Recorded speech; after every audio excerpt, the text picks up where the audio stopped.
Hi, my name is Lizzie Salovey, and I'm a career advisor in engineering career services. This video is for both engineering students in the Clark School as well as computer science students in CMNS. Today, I'm going to walk you through what an international student should know about applying for CPT or curricular practical training and answer our most frequently asked questions about the process. In this video, I'm not going to cover job search strategies for international students. For tips on job search, check out resources on our website and Handshake, or schedule an appointment with our office. What I will discuss includes requirements for CPT and enrolling in ENCO, a zero-credit course in which you must enroll prior to applying for CPT through ISSS or the International Students and Scholars Office. To further clarify, this process breaks down into two steps. Number one, submitting an experience request on Handshake so that ECS can review your eligibility for CPT and grant you permission to enroll in ENCO. And number two, submitting all your materials to ITERP to receive an updated I-20. It is very important that you understand ECS's role in this whole process. While we screen your information to give you permission to enroll in the course required for CPT, we do not issue your updated I-20. Without an updated I-20, you may not begin work. Please also note, we do not grant any exceptions to the guidelines we're provided when screening for your eligibility. So if you would like to discuss any exceptions, please refer your questions to ISSS directly. To begin, let's review requirements for CPT. To be eligible for CPT, you must have completed both one fall semester and one spring semester at UMD. If you start at UMD in the fall, this means you can start working the summer following your initial enrollment. If you start UMD in the spring, that means you can start working the winter after your initial enrollment. You must also maintain a 2.0 GPA as an undergraduate or a 3.0 GPA as a graduate student. Please keep it in mind that during the fall and spring terms, your work hours must be limited to 20 hours per week. This includes any combination of on-campus and off-campus employment. During the summer and winter terms, you may work an unlimited number of hours. During the fall and spring terms, you are limited to working in the DMV or a remote position. During the summer and winter terms, you are not geographically limited. To qualify for CPT, you must also enroll in the course ENCO 098 during winter and summer, or ENCO 099 during fall and spring. More details about the course will be shared later in the video. To begin your CPT application process, you'll need to submit an experience request on Handshake. We'll cover this process later in the video too. Before proceeding with your CPT application, please read through the ISSS webpage carefully to take note of additional requirements and paperwork you may need, such as ending campus employment or working during your final semester at UMD. Let's start with first steps, the offer letter.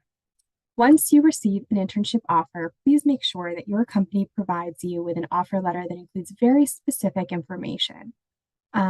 Let's take a look at a sample offer letter together to see the requirements. So first, it should be written on official company letterhead. It should include your full name, the specific role and title, and the name of your supervisor. It should also include a bulleted list or a few sentences that state specific job duties pertaining to your major. Plus, you need to have the start date and end date, compensation. If it's an unpaid position, it should still state that, hours you'll be working per week, and a signature from the employer. What's really critical is that we break down start and end dates on the offer letter. Let's look at the ISSS website to note acceptable employment dates for your letter. For each term, we can see there's an indicated start date and end date. We also have the latest date you can apply for CPT each term. Let's break it down even further. Please keep in mind the following point when talking to an employer about choosing your end date specifically. Your offer letter can state that your internship ends on the last date indicated in the chart, but actually end earlier. There will not be an issue if that is the case. However, please keep in mind that if you have an earlier end date and want to extend your internship until the indicated end date on the chart, you will not be able to do so. Here's what that looks like in practice. If we are working for the summer term, you'll notice that My offer letter must state that I will start no earlier than May 22nd and end no later than September 1st. If I have these dates on my offer letter, I can stop working on August 24th. However, if my end date on the offer letter stated August 24th, I would not be able to continue working until September 1st. For this reason, we highly encourage you to put a later end date on your offer letter to offer you the most flexibility. There are a few other details that should be mentioned at this point. Many employers underestimate the amount of time it takes to get CPT approved. If a company makes you an offer on a Friday and puts a start date the next Monday on the offer letter, that does not mean that you can begin working right away. However, you don't need to update the letter with a new start date. Once your CPT is approved, you can begin work at any time past the start date on your offer letter. We also want to be sure you know about one exception for winter term ENCO. If you have an internship during the fall semester that you know will continue into the winter with the same employer, make sure your offer letter encompasses the start and end dates for the fall term and the winter term as well. The only requirement here is that your hours stay the same from fall into winter. If your hours stay the same, you can apply for a waiver of winter term registration for ENCO 098. That means you would not have to take or pay for ENCO during the winter. The same process applies for a role that starts in the winter but will progress into the spring. However, if the number of hours changes between terms, you must apply for ENCO. Once your offer letter is in order, you'll proceed to Handshake to fill out an experience request. Let's go on a step-by-step tour of how to submit that. Once you're logged into Handshake, you're going to click on Career Center and Experiences. You can then click on Experiences at the top of your page, Submit an Experience. You're then going to fill out your experience template, which is the CPT International Student Template for the appropriate term of your internship. You're going to fill out information about the company and then your role, as well as dates of employment and salary. You're then going to either put in the information for your company supervisor or a company representative. A supervisor is preferred, but any individual you list here will receive an email asking them to confirm the terms of your internship for CPT. So if you need to change that, you can always let us know later, and we can do that for you. Once that information is updated, you'll be able to fill out a survey on this bottom box, which will have several pages. It'll be information about you, information about your supervisor, and then information about the job. In this screen, super important that you fill out 3 to 4 sentences that relate your internship to the major. And then you're going to have 3 screens with your signature that confirm requirements and co-enrollment and the fact that you'll upload your offer letter on the next screen. So once you hit Submit an Experience, you'll be redirected to this page. And the first thing to do is to make sure you upload a new attachment with your offer letter in it. And if you need anything to be changed after submitting this, you can go into comments, leave us a comment, and we'll communicate with you back and forth through this section right here. You do not need to submit learning objectives. Once you're on this page and you've uploaded your offer letter here, you're going to right-click on any box on this side of the page and click Print. You're going to then choose a destination of Save as PDF. You'll see that there are several pages that will save, and you can go ahead and save that to your computer, which you're going to need when you upload your information to ITERP for ISSS. After you submit your experience request, please note that the approval process is manual. ISSS monitors requests in the order they're received Monday through Friday, 8:30 to 4:30. We require at least 24 hours before you request updates on your experience request. During this time, staff will double check your eligibility to apply for CPT by checking the number of semesters you've completed at UMD and your GPA. We'll also make sure your offer letter meets all the specific requirements. If there are any issues, we'll communicate with you via the comments feature on Handshake. If all looks good in your submission, ISSS will begin the approval process.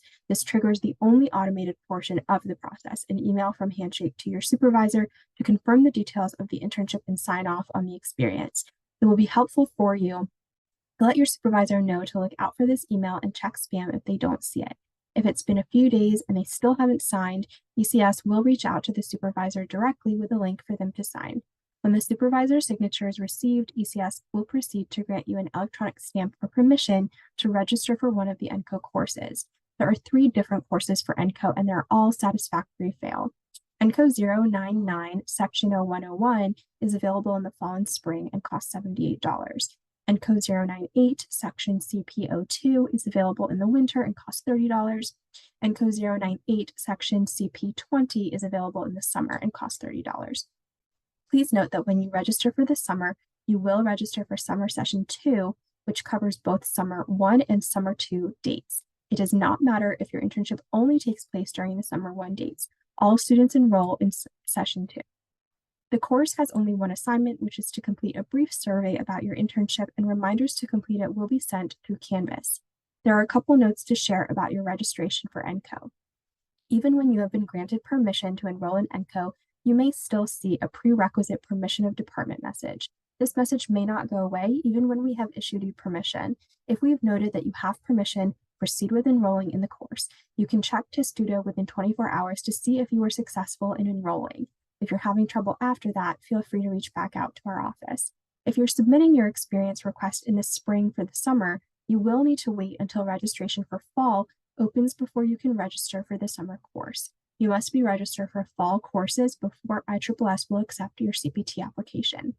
If you're submitting your materials past the add-drop schedule adjustment period in the fall and spring, ECS cannot grant you approval to register for the course yourself. In this case, ECS emails the registrar on your behalf to do a retroactive addition to your schedule. Typically, the registrar takes about 24 hours to process requests. Once you have permission to register or are manually enrolled in ENCO, ECS will approve your Handshake request and upload a screenshot of your employer's signature under attachments in your experience request. We will also send you an approval message with reminders about next steps. Once you receive your approval, you can head over to your experience request and download a PDF of your survey submission like I showed before, as well as the employer signature screenshot. You'll need to upload these 2 PDFs along with your offer letter to ITERP. After this is complete, you've completed step 1 of the process. From here, head on over to ITERP, complete the steps as instructed by ISSS, and await your updated I-20 before beginning work. If you have any further questions about this process, feel free to email career@umd.edu. We wish you luck in your internship and hope you have a great experience.